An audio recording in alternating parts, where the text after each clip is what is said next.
تعظیم پر اسلام میں اعتراض نہیں ہے، تکریم پر اسلام میں اعتراض نہیں ہے، کسی کے احترام پر، کسی کی عزت پر، کسی کی توقیر پر اسلام میں اعتراض نہیں کیا گیا۔ لیکن آج کل جو لوگ اپنے طور پر فرقے بنا لیتے ہیں، جماعت بنا لیتے ہیں، ان لوگوں نے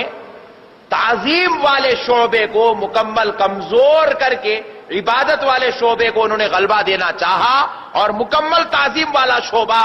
ٹھپ کرنے کی کوشش کی، جس کی وجہ سے ان کے عقائد دن بر دن بگڑتے چلے گئے۔ لیکن آپ ذرا غور کیجئے تو پتا چلتا ہے کہ اللہ رب العزت نے حج اللہ کی عبادت ضرور ہے، لیکن پورے حج کا دار و مدار صرف تعظیمات پر رکھا گیا ہے، تکریمات پر حج ہے، احترام کا نام حج ہے، کسی شے کو عزت ادب دینے کا نام حج رکھا گیا ہے، کسی کی نسبت کو قبول کرنے کا نام حج رکھا گیا ہے، کسی کے نقش قدم پہ چلنے کا نام حج رکھا گیا ہے، کسی کی یاد اور کسی کی حرکت کو تازہ کرنے کا نام اللہ نے حج رکھا ہے، اور حج کو اپنی عبادت میں سب سے بڑا درجہ عطا فرمایا ہے۔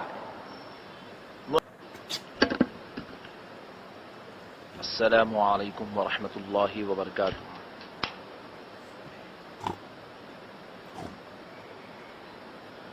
الحمد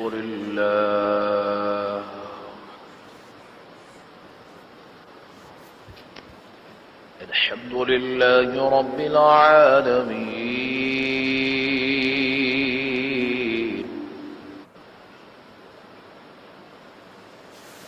وعلى آله وصحابه أجمعين الأكرمين،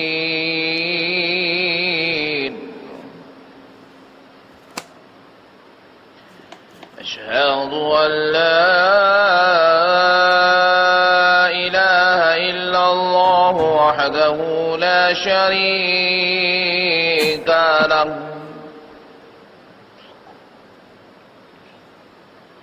وأشهد أن سيدنا ونبينا ومولانا محمدا عبده ورسوله،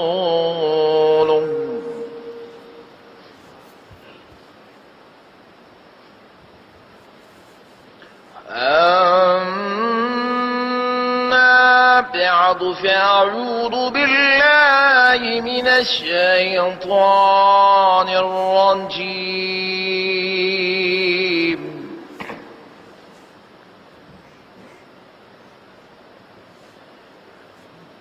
بسم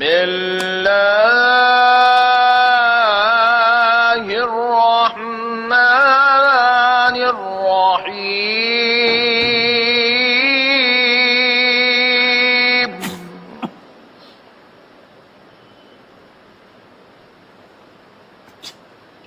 يوم تبيض وجوه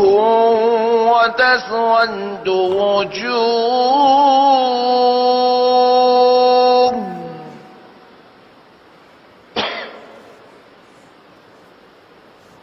صدق الله العظيم۔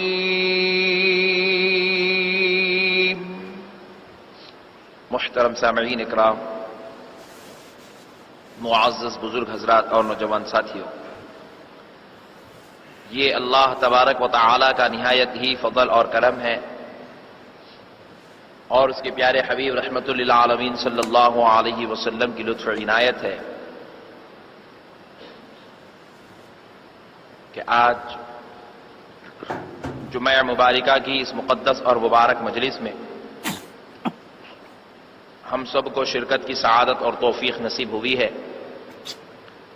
اس پر ہم اللہ تبارک و تعالی کا جتنا بھی شکر بجا لائیں کم ہے کہ پروردگار نے اس مبارک توفیق اور سعادت سے ہم کو سرفرازی عطا فرمائی ہے۔ معزز سامعین اکرام، خطبہ مبارکہ میں نے جو آیت مبارکہ کی تلاوت کا شرف حاصل کیا، اللہ رب العزت ارشاد فرماتا ہے یوم تبیض وجوہ وتسود وجوہ، بروز محشر چند لوگوں کے چہرے نور والے ہوں گے، سفید چمکدار ہوں گے، اور بروز محشر بعض لوگوں کے چہرے کالے اور داغدار بدنما ہوں گے۔ حضرت عبداللہ ابن عباس رضی اللہ تعالی عنہ نے ان دو لوگوں کے تعلق سے اپنی تفسیر میں یوں ارشاد فرمایا، اور اس تفسیر کو جماعت سلفیہ یعنی علماء اہل حدیث اپنی کتابوں میں بھی اس تفسیر کو نقل کرتے ہیں کہ جن لوگوں کے چہرے بروز محشر چمکدار اور نورانی ہوں گے ان لوگوں کا تعلق جماعت اہل سنت والجماعت سے ہوگا، جماعت اہل سنت سے ہوگا، اور جن لوگوں کے چہرے بدنما داغدار اور سیاہ ہوں گے ان لوگوں کا تعلق ہر اس جماعت سے ہوگا جو جماعت اہل سنت کے علاوہ قائم کی گئی ہوگی، دیگر جماعت والے ہوں گے۔ معزز سامعین اکرام، یہ ایک بڑی جامع تفسیر ہے۔ حضرت عبداللہ ابن عباس رضی اللہ تعالی عنہ نے جو صحابی رسول ہیں، رسول اللہ صلی اللہ علیہ وسلم کے تربیت یافتہ صحابی ہیں، میں نے یہ آیت مبارکہ کو اس لیے آج اپنی تقریر کا موضوع بنایا ہے کیونکہ حج جو عبادت ہے، آپ غور کر کر دیکھیں تو اس کے اندر مکمل اہل سنت والجماعت کے عقائد کی تشریح ہوتی ہے اور عقائد کی تصحیح ہوتی ہے، اور اہل سنت والجماعت کے جتنے عقائد ہیں جن کے تعلق سے لوگ سوال کرتے ہیں کہ یہ کام کرنا کہاں ہے، ایسا کرنا کہاں لکھا ہے، ویسا کرنا کہاں لکھا ہے، تو وہ سارے سوالوں کا جواب اللہ تعالیٰ نے حج والی عبادت میں بندوں کو عطا فرما دیا ہے۔ آپ ذرا غور کیجئے، بعض لوگ ہم میں ایسے ہیں جو صرف ایک خدائے وحدہ لا شریک کی وحدانیت کو تسلیم کرتے ہیں اور رسول اللہ صلی اللہ علیہ وسلم کو رسول اور نبی مانتے ہیں، اس کے علاوہ رسول اللہ صلی اللہ علیہ وسلم کی کسی بھی نسبت یا عظمت کو تسلیم کرنے وہ آمدہ نہیں ہوتے، اس کو قبول نہیں کرتے۔ لا شریک پروردگار کی عبادت کی تعلیم دی جاتی ہے، عبادت صرف خدا کی ہوتی ہے اسلام کی تعلیمات کے مطابق، اور عقیدہ اہل سنت بھی یہ ہے کہ عبادت صرف خدا کی ہے، لیکن تعظیم اللہ رب العزت نے جس کسی شے کو بھی فضیلت عطا کر دیا اس شے کی اسلام میں تعظیم جائز ہے،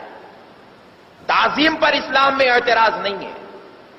تکریم پر اسلام میں اعتراض نہیں ہے، کسی کے احترام پر، کسی کی عزت پر،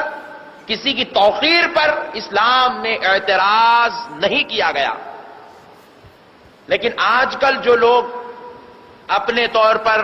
فرقے بنا لیتے ہیں، جماعت بنا لیتے ہیں، ان لوگوں نے تعظیم والے شعبے کو مکمل کمزور کر کے عبادت والے شعبے کو انہوں نے غلبہ دینا چاہا اور مکمل تعظیم والا شعبہ ٹھپ کرنے کی کوشش کی، جس کی وجہ سے ان کے عقائد دن بر دن بگڑتے چلے گئے۔ لیکن آپ ذرا غور کیجئے تو پتا چلتا ہے کہ اللہ رب العزت نے حج اللہ کی عبادت ضرور ہے، لیکن پورے حج کا دار و مدار صرف تعظیمات پر رکھا گیا ہے، تکریمات پر حج ہے، احترام کا نام حج ہے، کسی شے کو عزت ادب دینے کا نام حج رکھا گیا ہے، کسی کی نسبت کو قبول کرنے کا نام حج رکھا گیا ہے، کسی کے نقش قدم پہ چلنے کا نام حج رکھا گیا ہے، کسی کی یاد اور کسی کی حرکت کو تازہ کرنے کا نام اللہ نے حج رکھا ہے، اور حج کو اپنی عبادت میں سب سے بڑا درجہ عطا فرمایا ہے۔ معزز سامعین کرام، ذرا غور کیجئے، بالخصوص وہ لوگ جو تعظیمات کا انکار کرتے ہیں، کسی کی عظمتوں کا انکار کرتے ہیں، نسبتوں کا انکار کرتے ہیں، ذرا غور کریں. ہم اولیاء اللہ کی